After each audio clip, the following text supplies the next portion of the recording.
Hi. I've told this story before, but I've always kind of liked it, about a middle-aged man who goes home to visit his aged parents.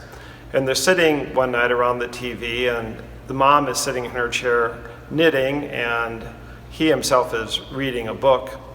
And at one point he looks up from the book and he sees that his mom has fallen asleep in her chair, and her head is kind of bobbing and her mouth is open and her glasses are at the tip of her nose and her hair kind of fall around her face. And so he looks over at his dad, and his dad is staring at his mom. And when the dad noticed that he sees him staring at his mom, he says to his son, "Isn't she beautiful?"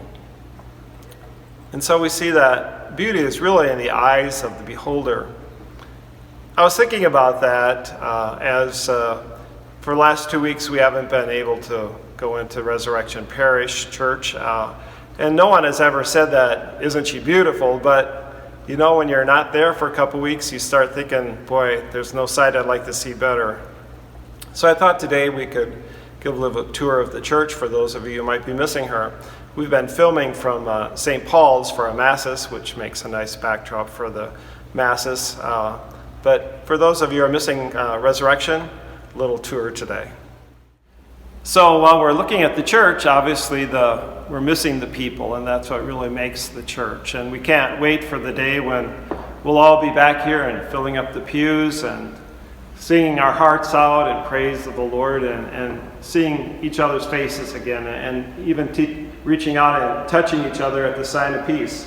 Can't wait for that day.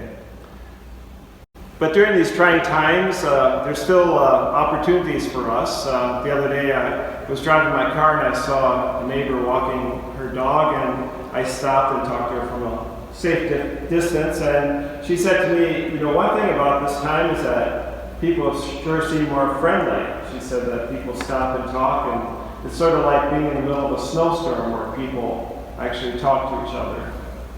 So I think we should use this time as an opportunity to reach out to one another and really show our concern and care for each other. I'd like to take this opportunity to thank my staff. They're all more technical savvy than I am, and I know they're all reaching out to you in many different forms and ways, and I really appreciate that. So thanks to Father Tyler and Deacon George and Stephen, and to Susan and Savannah and Shannon and Kate for all of their efforts of reaching out and keeping in touch with all of you. So I really appreciate all of that, and hope you have a good and safe week, and we'll be in touch.